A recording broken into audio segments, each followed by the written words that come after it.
Hey everyone! So, no one is online that I know of, so I'm kind of just making this just in case because I wanted to kind of just talk and upload straight from YouTube. So, that's what's happening. So, let me see, let me check to make sure it didn't go live anywhere else because pretty sure I don't want it to be because, this is just a video for now. Okay, it's looking good. There's a bug in my room, in my office, and I cannot kill it for the life of me. Okay, all is well. All right, so I had been doing a giveaway on my Facebook page for anyone local to the Southern Oregon area where I'm located. And also, side note, sorry about these lights. The only reason I have them on is because there's no way to put them in front right here because I'm at a wall. But I thought I'd give it this like weird, unique look just to have lights on and to cover my boyfriend's dirty desk. I found the bug again and I cannot kill it. This whole video will be me trying to smack that bug with my notepad. Smack it dead. Okay, see, there it is, and it wants to, okay. So I had been doing some giveaways on my Facebook because I was trying to find potential clients and get my name out there and also offer something to my community to kind of get myself going and to add to my portfolio, because when you're in a new location, something I wish that I would have told myself when I moved is you have to think of you have to have this mentality of I am starting over completely. That is almost like starting over with your photography business, like in general. And I never really thought about it that way. So I just kind of was like, oh yeah, you find one person and then they'll tell someone and then, your friends will tell someone. And that's kind of how it worked in my hometown because everyone that contacted me knew me personally or knew me through someone else. And I just saw something like fly across the screen. I don't know if it was, anyway, sorry. I get distracted.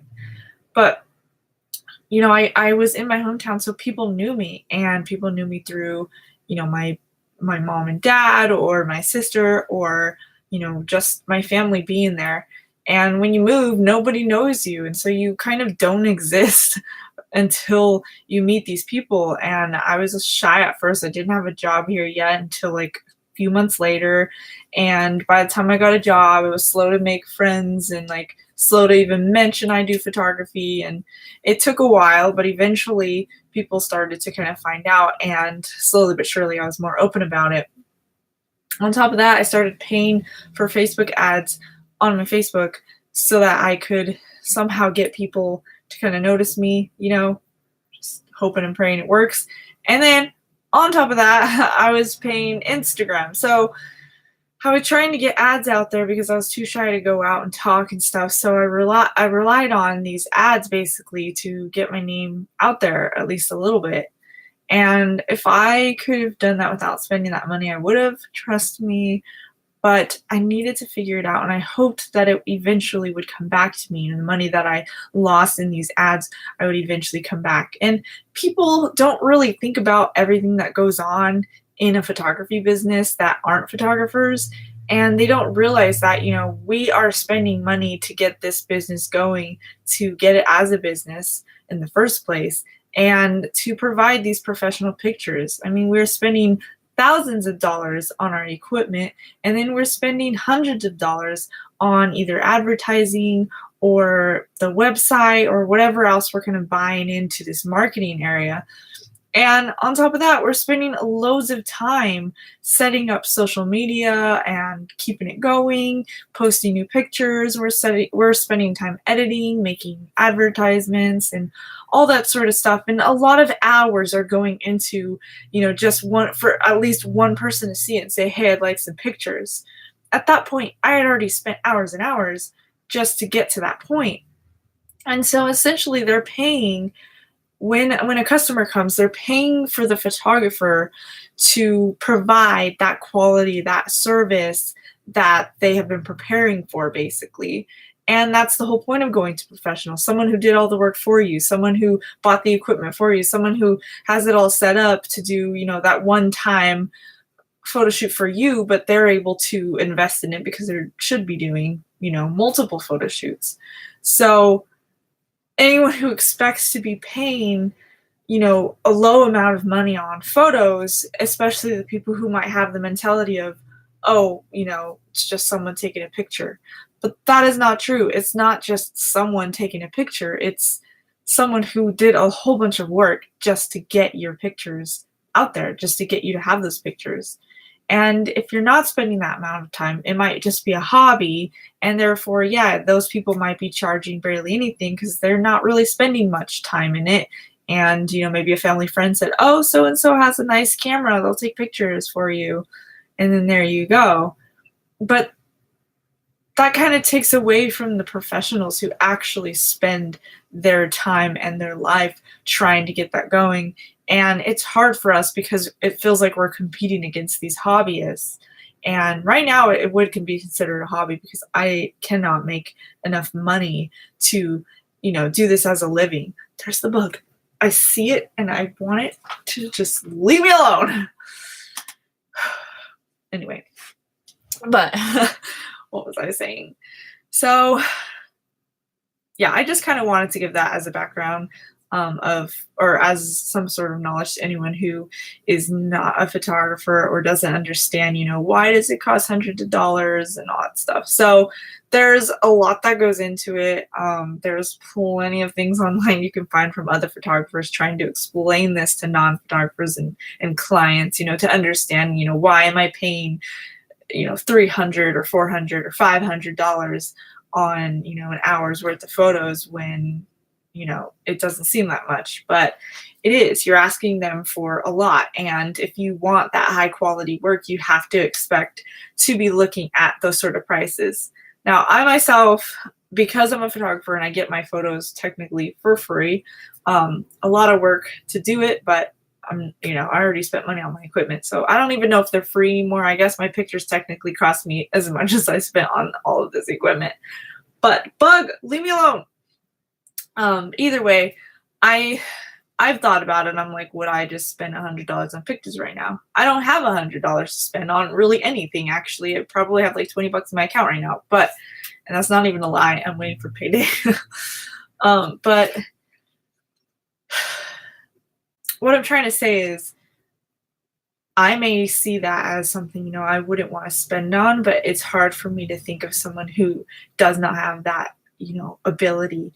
So I try to compare it to something that I can't do. Like, I can't professionally do my hair, and I may not be able to afford $40 for a trim, for example, because my $40 I know has to go somewhere else. However, because either I do it myself and it's not the greatest, but it's whatever, or, if I were to be making more money and had more money to spend, I would understand why I'm paying them $40 and tell myself it's not just clipping hair. They spent years trying to do it perfectly.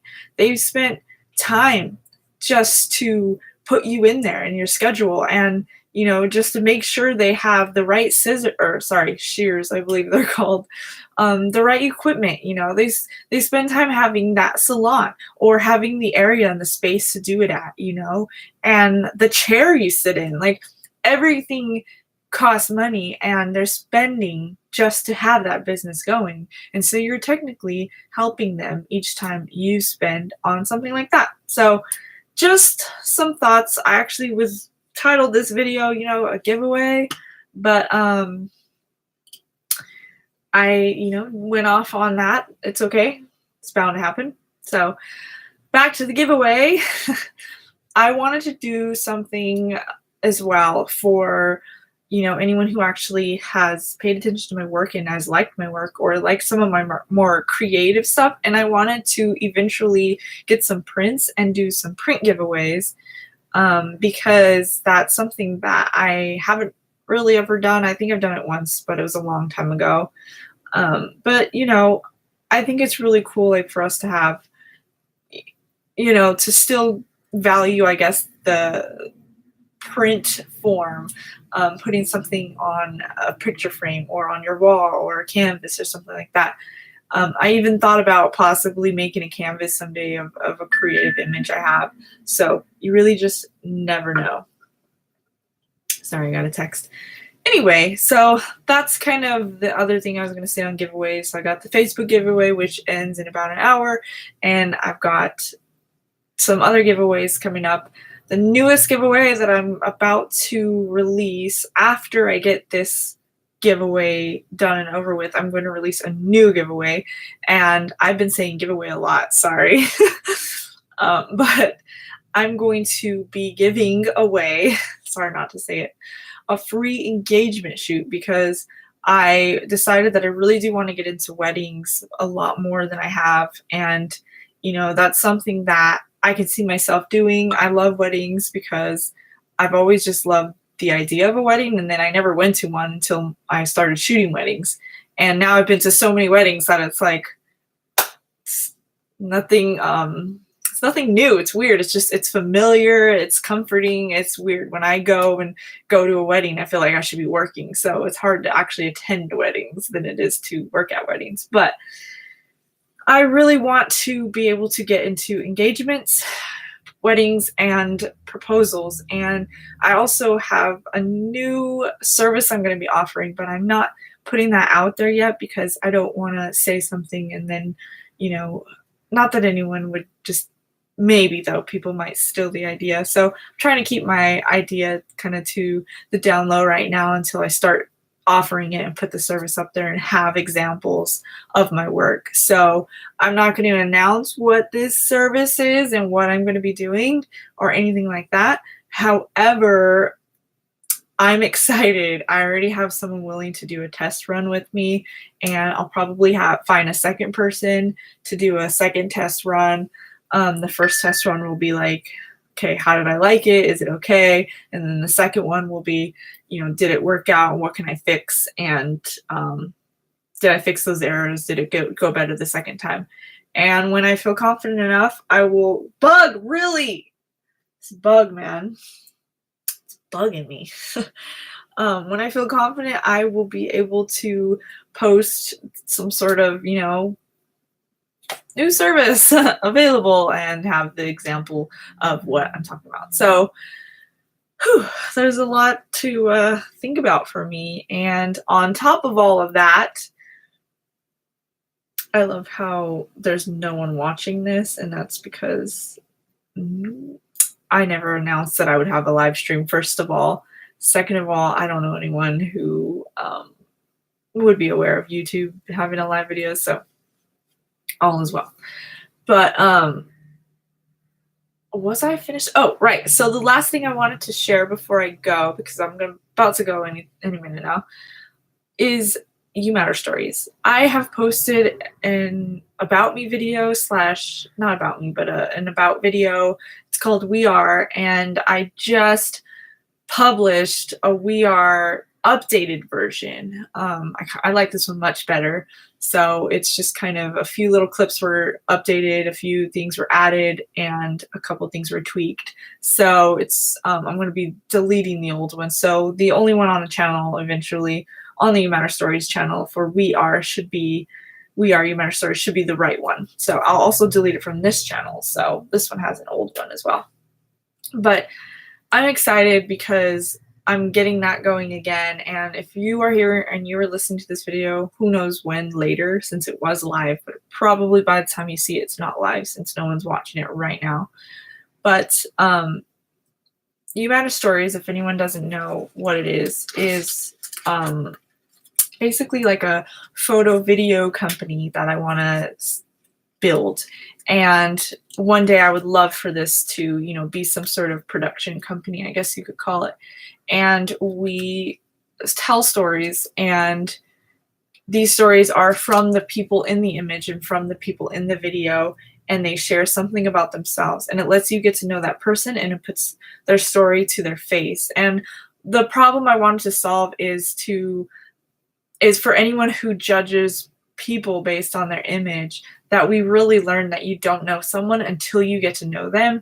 And so any model or any public figure, or anyone who's willing to be an advocate for someone or for something, those are the people that I try to get in touch with and try to ask them, are you interested in sharing your story? And the people who deal with, image issues or weight issues, or just being judged basically based on anything that is physical, or feeling judged, or being afraid they may become judged, or whatever the case is, that plus anyone who maybe models for a living or models on the side or something, and people might judge them based off of that. Either way, I want people to stop judging and start listening. So I know I can't solve that problem around the entire world at all. However, trying to solve it in each person that watches the video is for someone to watch it and see, this pretty picture of maybe a model or something, and instead of looking at them like, oh, it's just a model, like that person is a person too. And my photo shoots with these models are catered to who they are. So that means that each photo shoot that I do and I set up with each advocate or slash model is something that reflects them as a person. Something, we decided together. We may pick the location together, or we decide on, what they're going to wear, or how they're going to be posing, what they're going to be doing, or what props they're going to bring. That's all. We kind of just get together and we decide all of that together so that it represents them. It's like they chose and picked and guided their own photo shoot, and I'm just kind of here to photograph it for them. So that's what You Matter Stories is. It is developing. It is growing over the time that ever since it started. I founded it 2 years ago. I launched about a year ago, and I want to relaunch it hopefully by next year, early next year, fingers crossed. I'm hoping for a relaunch because when I moved, it completely stopped. I lost so many contacts. I lost a lot of clientele. I lost a lot of things from moving, had to start over, and starting over was a lot harder than I thought, which put the whole thing on pause. And now I'm done with it being on pause, and I'm making steps to move forward to get it going again. So check out youmatterstories.com, just the way it sounds, no special spelling. And, you might actually relate to some of these stories. There's already about 9 videos that we put up last year on YouTube, and you can get to them through the website, or you can go to our YouTube, youtube.com/c/YouMatterStories, or just type in You Matter Stories in the search bar on YouTube and it should pop up right away. So that is all I wanted to say. This was a live video. It is no longer going to be live. So I hope that I didn't talk too much, but if I did, I hope you got what I was trying to say out of all of that. So would love to hear from anyone, how you're doing, all that sort of stuff. And if you're interested in the print giveaway, I do want to know if people are interested, because I won't do it if no one's interested, because it's pointless for me to waste my time. So if you're interested, I will be doing it. Either way, love to hear from anyone who's seen this video. So let me know how you're doing in the comments. All right, bye.